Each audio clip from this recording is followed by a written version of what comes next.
Chennai Poes garden இல்லத்தில் புரட்சித்தாய் சின்னம்மா அவர்கள் செய்தியாளர்களை சந்தித்தார். நேரலையாக பார்த்தோம்.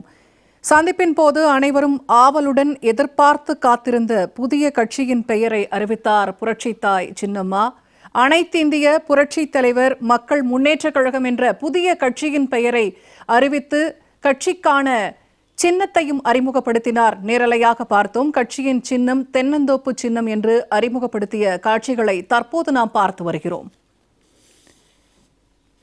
எப்போதும் தனிமரம் தோப்பாகாது, புதிய கட்சியின் சின்னத்தை அறிவித்து புரட்சித்தாய் சின்னம்மா தெரிவித்தார். அது மட்டுமல்ல, ஒத்த கருத்துள்ள கட்சிகளுடன் இணைந்து கூட்டணி அமைத்து தேர்தலை சந்திக்கப் போவதாகவும் செய்தியாளர்கள் முன்னிலையில் புரட்சித்தாய் சின்னம்மா தெரிவித்திருக்கிறார். எப்போதும் மக்களுக்காக, மக்கள் கட்சியாக அனைத்திந்திய புரட்சி தலைவர் மக்கள் முன்னேற்றக் கழகம் செயல்படும் என்றும் தெரிவித்திருக்கிறார். வரும் சட்டமன்ற தேர்தலில் தமிழகம் மற்றும் புதுச்சேரியில் தென்னந்தோப்பு சின்னத்தில் போட்டியிடுவதாக புரட்சித்தாய் சின்னம்மா அறிவித்திருக்கிறார். புதிய கட்சியின் பெயரை தற்போது புரட்சித்தாய் சின்னம்மா அறிவித்திருக்கிறார். நேரலையாக நாம் பார்த்தோம். அனைத்திந்திய புரட்சி தலைவர் மக்கள் முன்னேற்றக் கழகம் என்ற கட்சியின் பெயரை அறிவித்திருக்கிறார். கட்சியின் சின்னம் தென்னந்தோப்பு என்று அறிமுகப்படுத்திய காட்சிகளையும் நாம் பார்த்தோம். தொடர்ந்து செய்தியாளர்கள் சந்திப்பில் புரட்சித்தாய் சின்னம்மா எப்போதும் தனிமரம் தோப்பாகாது, புதிய கட்சியின் சின்னத்தை அறிவித்து கருத்தும் தெரிவித்திருக்கிறார். ஒத்த கருத்துள்ள கட்சிகளுடன் இணைந்து கூட்டணி அமைத்து தேர்தலை சந்திப்பதாகவும் தெரிவித்திருக்கிறார். தற்போது தொடர்பான கருத்துக்களை பகிர்வதற்காக பத்திரிகையாளர் மற்றும் அரசியல் விமர்சகர் திரு வி.எஸ். ராமன் தொலைபேசி வாயிலாக இணைந்திருக்கிறார். வணக்கம் சார். வணக்கங்க. புரட்சித்தாய் சின்னம்மா அனைவரும் ஆவலோடு காத்திருந்த புதிய கட்சியின் பெயரை தற்போது அறிவித்திருக்கிறார். கட்சியின் சின்னத்தையும் வெளியிட்டிருக்கிறார். தொடர்பா உங்களுடைய கருத்து என்ன? இதை எப்படி பாக்குறீங்க? புரட்சி தலைவி சின்னம்மா அவர்கள் அனைத்து இந்தியா புரட்சி தலைவர் மக்கள் முன்னேற்ற கழகம் என்ற கட்சி ஆரம்பித்து அதற்கான கொடி ஏற்கனவே அவர் தொடங்கிவிட்டார். அந்த கட்சி ஆரம்பித்து தற்போது தென்னந்தோப்பு என்ற சின்னத்தையும் அவர் அறிவித்துள்ளார். இந்த அறிவிப்பு தமிழக மக்கள் மத்தியமல்ல, தமிழகத்தினுடைய அரசியலில் மத்தியில் மிகப்பெரிய அதிர்வலியை எழுப்பும். காரணம் என்றால், திமுகவுக்கு எதிரான ஒரு மனநிலையை தான் ஆரம்பித்தார் எம்ஜிஆர் அவர்கள். அதிமுக ஆரம்பித்தார். அதன் பிறகு எம்ஜிஆருக்கு அடுத்தபடியாக புரட்சி தலைவி ஜெயலலிதா அம்மா இந்த கட்சியை நடைமுறைப்படுத்தி வந்தார்.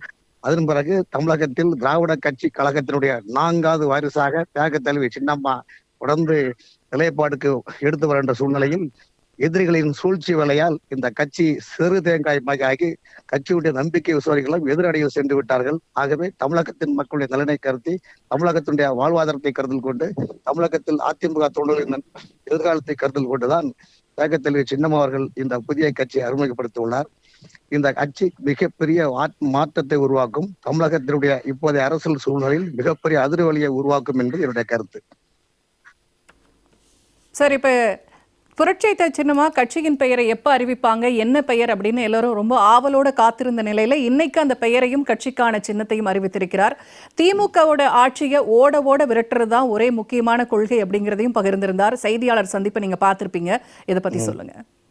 சரியான கேள்வி நீங்க கேட்டிருக்கீங்க. அது காரணம் என்ன, இன்னைக்கு அதிமுக என்ற கட்சி எதற்காக ஆரம்பித்தது என்று மக்களுக்கு தெரியும். அதே நேரத்தில் இன்று வரையிலும் அதிமுகவுக்கு ஜெயலலிதா அம்மாவுக்கு அடுத்தபடியாக திமுக என்ற எதிர்ப்பாளியில் 100% எதிர்ப்பான ஒரு மனநிலையில் உள்ள ஒரு தலைவர் என்றால் அது தியாக தலைவி சின்னம்மா மட்டும்தான். காரணம் என்றால், தற்போது அதிமுக என்று சொல்லிக் கொள்வர்களெல்லாம் இரட்டை வடம் போட்டு 2 நாக்காகவும் இரட்டை வடம் போட்டு நடித்துக் கொண்டிருக்கின்றார்கள். காரணம் என்றால், 2021 சட்டமன்ற தேர்தல் திராவிட மண்டல கழகத்தின் சார்பில் நிற்கக்கூடிய மு.க.ஸ்டாலின் என்ன சொன்னார் என்றால், பல்வேறு அமைச்சருடைய ஊழல்களை பட்டியலிட்டு அதற்கான அதிகாரி பெயர்களும் பட்டியலிட்டு நாங்கள் ஆட்சிக்கு வந்தால் நடவடிக்கை எடுப்போம் என்று சொன்னார்கள்.